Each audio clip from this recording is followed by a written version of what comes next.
Boa tarde, professora Cristina. Boa tarde, Sueli. Boa tarde aos colegas de turma. Meu nome é João Vitor, eu tenho 26 anos, sou morador do Paranoá, sou estudante de Ciências Sociais, estou indo agora para o sexto semestre e o tema do nosso seminário é o Pró-Infância.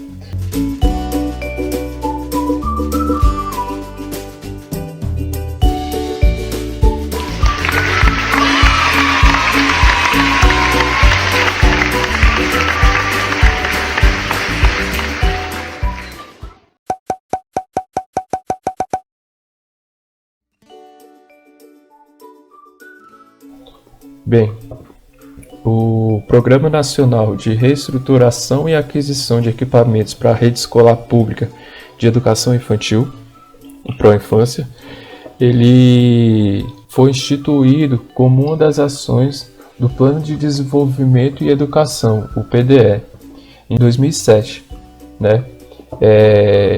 O Plano de Desenvolvimento da Educação ele foi estabelecido em conjunto com planos de meta compromisso todos pela educação, no governo do então presidente Lula, à frente da pasta da educação, o Fernando Haddad, e foi um plano que estabeleceu uma série de programas visando a melhoria da educação no Brasil, tanto programas para a educação básica como para a educação superior, educação técnica,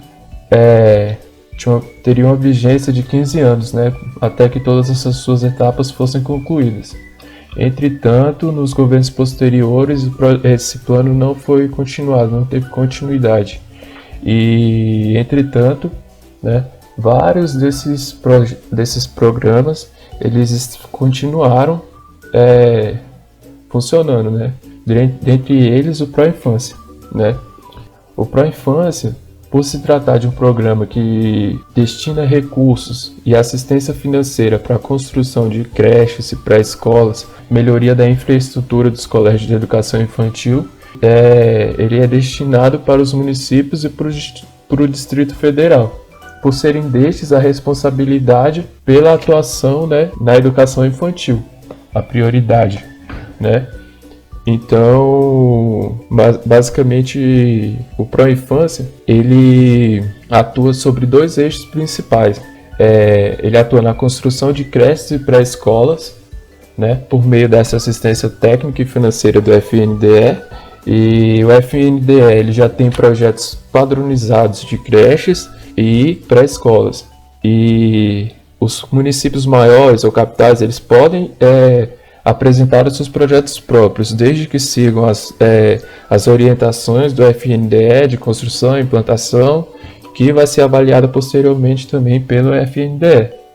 Além da construção de creches e de pré-escolas, o Pró-Infância ele dispõe recursos para aquisição de mobiliário e equipamentos também adequados ao funcionamento da rede física escolar da educação infantil, como mesa, cadeira, materiais para cozinha, equipamentos de cozinha, fogão, bebedouro. E os municípios que procuram o programa, eles devem elaborar um plano de ação articulada, diagnosticando a sua situação para pedir esse auxílio financeiro e pedir assistência técnica para o FNDE. Então é basicamente isso. O Pró-Infância ele atua na construção de creches e pré-escolas, por meio de assistência técnica e financeira, e na aquisição do patrimônio material para os colégios, para as escolas infantis.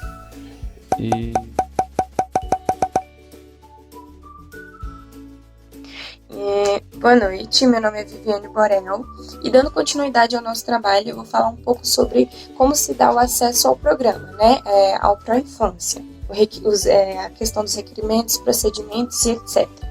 Bom, o documento que define as orientações para requerer essa assistência financeira suplementar é a resolução número 6 de 24 de abril de 2007, do FNDE, que, como eles próprios colocam, estabelece as orientações e diretrizes para a execução e assistência financeira suplementar ao Programa Nacional de Reestruturação e Aquisição de Equipamentos para a Rede Escolar Pública de Educação Infantil, para a infância. Então, aqui a gente já entende, né, que o primeiro pré-requisito é ser uma instituição pública, né, de educação infantil. Então, instituições privadas não podem requerer, né, não entram nesse programa, né, só instituições públicas. E o próprio documento, ele estabelece que, a princípio, para você ter acesso ao programa, é necessário que o município ou que a rede de ensino, né, faça um plano de ações articuladas do município ou do Distrito Federal. E esse plano de ações deve conter, digamos, o diagnóstico da situação escolar da região, né? E dentro dela vai ter a requisição e a justificativa dessa assistência financeira ou técnica do Pró-Infância. E aí, a partir desse plano de ações articuladas, né, há-se um cadastro no Sistema Integrado de Planejamento, Orçamento e Finanças do MEC, onde esse requerimento será processado, após enviado pela própria rede de ensino. Contudo, igual eu coloquei no próximo slide, o próprio documento, a resolução, ela coloca que há alguns critérios de prioridade, né, sobre quem tem mais urgência e quem terá mais prioridade mesmo, né, para o recebimento, para a urgência, né, do que foi requerido dentro do programa. Então, o primeiro critério que eles colocam é o critério de vulnerabilidade social, que no próprio documento eles explicitam que eles entendem por vulnerabilidade social. Então, seria, no caso, famílias regiões onde a maioria das famílias são chefiadas por mulheres, ou onde os jovens estão, a maioria, em situação de pobreza, ou até mesmo municípios mais pobres que comprovem que não têm condições de financiar a educação infantil.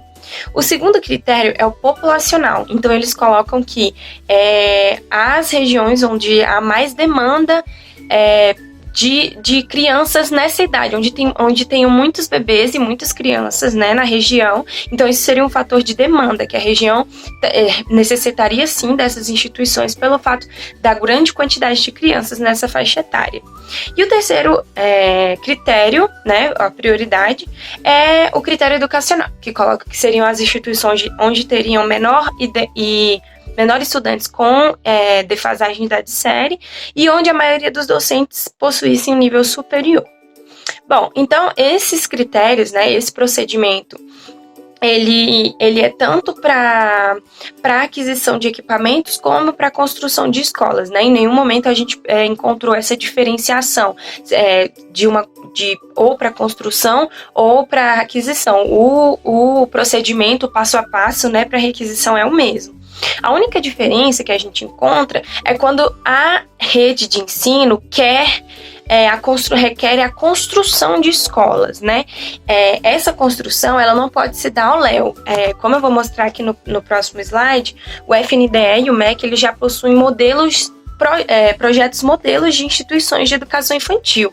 Então, como eu coloco aqui para vocês, essas primeiras são modelos de construções de escola do zero. Então, um terreno, ou um lugar, ou uma região onde não tem escolas de educação infantil e elas vão ser construídas do zero, tem que ser a partir desses dois modelos.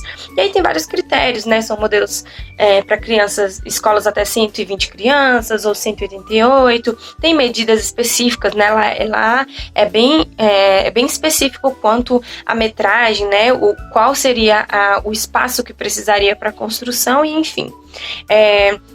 E aí, depois eu coloco aqui um modelo de projeto que é para ampliação, ou seja, são instituições já existentes de educação infantil, né, e que necessitam de ampliar. Então, até mesmo essa ampliação, a construção de um novo prédio, né, dentro de uma instituição já existente, tem um projeto modelo. Então, esse primeiro aqui, como mostro, né, é um prédio novo que é dentro de uma própria escola, né, de educação infantil.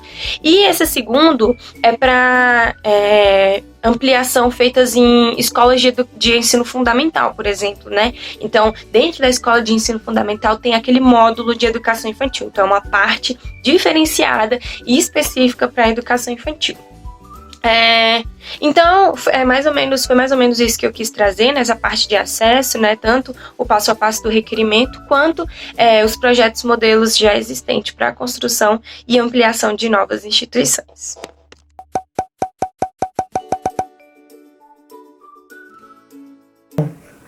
Dentre os principais resultados do Pró-Infância, é óbvio que nós temos a ampliação da rede de educação infantil em vários estados e por aí vai.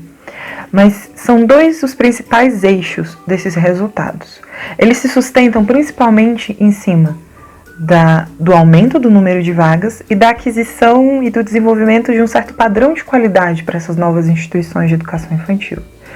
Então, assim, acontece que o aumento do número de vagas nunca foi o primeiro objetivo do Pró-Infância, mas foi a sua principal consequência. Então, o Pró-Infância caminha muito junto ali à primeira meta do PNE, né, que é universalizar a pré-escola e ampliar a chegar até no mínimo 50% do atendimento de crianças de 0 a 3 anos. Então, assim, criar novas escolas de educação infantil e reformar as que já existiam contribuiu muito para o aumento dessa oferta, né? E aí nós temos a questão de que, assim, a oferta aumentou e a procura também, principalmente dentro da classe média, o que traz características muito exclusivas para essa procura, né? Então a gente tem cada vez mais um movimento organizado com o foco de conquistar essa educação infantil, não mais vista com um aspecto assistencialista, e sim educacional, realmente, né? O outro eixo desses resultados do Pró-Infância é, como eu já disse, essa questão do padrão de qualidade. Então, o Pró-Infância ele determina modelos de escolas a serem construídas de acordo com as demandas específicas de cada solicitação e também normatiza como devem ser os materiais, as estruturas, o atendimento, tudo. Então, tanto do norte ao sul, eu vou ter escolas muito parecidas, oferecendo um mesmo nível de atendimento. Só que não houve uma capacitação prévia, nem um acompanhamento dessa implementação dessas escolas. Uma vez que o Pró-Infância, ele atende os municípios, as redes, até a entrega. Depois disso, toda a gestão daquele espaço, daquele serviço, passa a ser responsabilidade da rede de ensino, né? Então, assim, o programa entrega instituições com alto potencial, mas não necessariamente garante que esse potencial vá ser alcançado, porque não houve essa preparação e também não há esse acompanhamento, né? Por isso eu digo que grandes poderes trazem grandes responsabilidades, e essas responsabilidades não foram guiadas, não foram dadas aos municípios de maneira cautelosa, né? E aí, falando um pouco mais sobre o próprio Distrito Federal, o Distrito Federal só começou a ser atendido pelo Pró-Infância a partir de 2012, e por vários motivos de financiamento mesmo, né? E aí, em 2012, o GDF, por possuir legislações específicas que dificultavam o início das obras e algumas reformas, houve sim uma demora muito grande para que, de fato, os recursos do Pró-Infância fossem aplicados. Mas tudo bem, a partir de 2012 isso começou a acontecer, e o que a gente nota da criação dessas novas escolas, dessas creches, né, que aqui no DF nós chamamos de CEIs, que são os Centros de Educação Infantil, ou então os Jardins de Infância. O que a gente nota é que eles não foram, as regiões escolhidas para a criação dessas instituições não necessariamente correspondem às regiões que apresentavam as maiores demandas, tanto assim de matrícula como de vulnerabilidade social. O que houve foi uma utilização dessas instituições como uma moeda de troca política, né? E isso quem diz não sou eu, é uma análise feita por um doutor da Universidade de Brasília, que analisou todo o programa nos últimos 10 anos aqui no DF, e ele chega a essa conclusão, ele diz pra gente que foi isso que aconteceu aqui no GDF, né? E por isso, assim, uma das regiões que mais concentra esse centro de educação infantil é o plano piloto. E aí, quando eu falava dessa nova busca da classe média por essas instituições, a gente nota, uma vez que plano piloto, Guará, Lago Norte, Águas Claras, Riacho Fundo, são as regiões que mais concentram essas creches, né? E aí são vários os discursos que existem por trás disso, a questão da mãe trabalhadora, do pai trabalhador, que se desloca até essas regiões para trabalhar, realmente é um fato, mas o que a gente nota, né, o que o pesquisador que levantou esses dados nota e comprova, é que houve sim uma politização do programa aqui no GDF, né, o que dificultou o atendimento das regiões que realmente precisavam.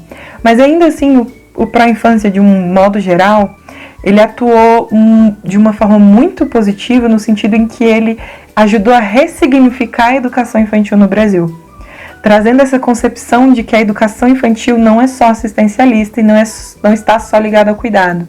Ela tem toda uma preocupação de uma formação integral do sujeito.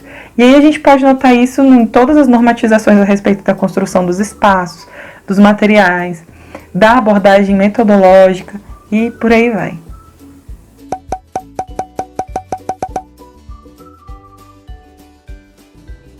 Oi, gente, boa noite, tudo bem? Eu sou a Natália e eu vou falar sobre o financiamento do Pró-Infância. Então, em 2007, o governo federal ele analisa uma insuficiência na parte orçamentária de financiamento, né, de projetos, então, para a educação infantil. Então, ele propôs a criação do Pró-Infância, né? E após a criação pelo MEC, o FND ele fica responsável por essa gestão, né, prestando assistência aos estados e aos municípios e ao Distrito Federal, para realmente garantir uma educação de qualidade a todos. E o responsável por esse financiamento orçamentário e realmente o pagamento do Pró-Infância é a diretoria de FIM, né, diretoria financeira, que também é gerido pelo FND. E cabe ressaltar que o Pró-Infância ele foi o programa que mais necessitou de recursos da União, né, nessa etapa da educação básica do Brasil. E essas transferências de recursos para a execução desses projetos, elas são feitas por meio de convênios entre o FND, o Distrito Federal e os municípios, né? E falando dos municípios, eles têm que repassar 25% da sua arrecadação, que vem dos impostos, e 18% e a União tem que repassar 18%. E cabe ressaltar que o Fundeb ele é muito importante porque ele é essencial para a educação dos municípios, porque ele traz uma igualdade, né? Porque é ele quem distribui os recursos de cada estado, conforme o número de alunos. E quando o valor por aluno ele não atinge a União, ela complementa, né? Para realmente trazer um equilíbrio e não haver uma desigualdade entre esses estados e municípios. Então, Oi, eu sou o Guilherme e hoje a gente vai conversar um pouquinho sobre os gastos do Pró-Infância relacionados a alguns fatos históricos. A gente vai tentar fazer uma análise disso. Em 2008 teve o primeiro ano de investimento do governo com Pró-Infância, só que em paralelo estava começando uma crise financeira no mundo, uma crise imobiliária que vai chegar no Brasil. Ela chega em 2009 e apesar do Brasil ter se saído bem na gestão da crise, os gastos com Pró-Infância diminuíram consideravelmente. Diminuíram no ano de 2009 e no ano de 2010. E aí, dentro dessas diminuições, a gente pode relacionar o não alcançar a meta do PNE, que seria relacionado às crianças de 0 a 3 anos, que queria trazer no mínimo 50% das crianças na creche, e das crianças de 4 a 6 anos, no mínimo 80% na pré-escola. essa meta não foi alcançada. Com relação às crianças da pré-escola, chegaram perto, mas talvez por questão de, em 2009, a pré-escola ter se tornado obrigatória. Então passamos para 2011, o mandato da Dilma. Com a Dilma, houve uma reestruturação do plano plurianual, em que ele não só focava mais em suprir algumas demandas da sociedade, mas também tentava estabelecer algumas metas para serem alcançadas ao longo do governo. E com isso, a gente percebe que, com as duas quedas anteriores e com esse sistema de metas, que um deles era inclusive trazer 6 mil creches até 2016, com essa corrida para alcançar as metas, a gente teve um aumento bem considerável nos gastos com pró-infância. A gente aumentou mais de 2.000% nesse ano. Então, nos anos seguintes, houve meio que uma estabilidade, diminuiu e aumentou pouco, até 2015, que foi o ano que começou o processo de impeachment. Nesse ano, uma instabilidade política muito grande começou no país e os gastos caíram bastante com pró-infância. Em 2016, que o Temer acabou assumindo, teve um aumento, né? E aí, até em 2016, a gente consegue dizer também que não se alcançou a meta das 6 mil creches construídas, né? Teve esse aumento de gasto com pró-infância. E aí, 2017, 2018, teve uma ligeira estabilidade dentro dessa última queda que aconteceu. E aí a gente entra na gestão do Bolsonaro, que é marcada por uma complexa instabilidade na questão da educação, trocando de ministro algumas vezes dentro dos anos de governo. Então, no primeiro ano do governo Bolsonaro, há uma queda. E aí, em 2020, a gente tem a pandemia do coronavírus, que derruba muito os gastos com pró-infância. E aí, nesse último ano de 2020, os gastos com pró-infância chegaram a cair 92%. E com essas questões a gente pode inferir que os gastos com esse tipo de política pública têm a ver com as concepções de Estado dos governos, né? E também com essas questões de crise. Dentro da pandemia, por exemplo, os grandes gastos com saúde, né? E no governo Bolsonaro, essa instabilidade no aspecto da educação. E é isso.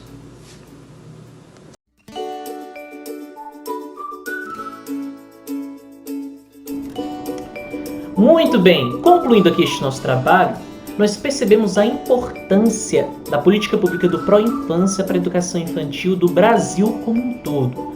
Muitos municípios têm se beneficiado dos recursos enviados por este programa.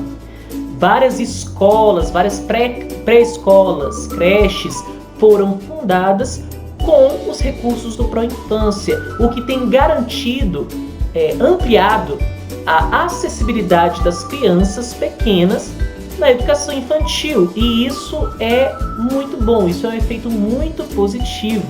Da mesma forma, muitas escolas de educação infantil, elas têm se beneficiado com a manutenção de patrimônio material, aquisição de patrimônio material, para poder melhorar o seu atendimento às crianças. Então, esta é uma política pública muito importante, que merece muito zelo, inclusive merece que nós, cidadãos, chequemos como ela tem sido investida.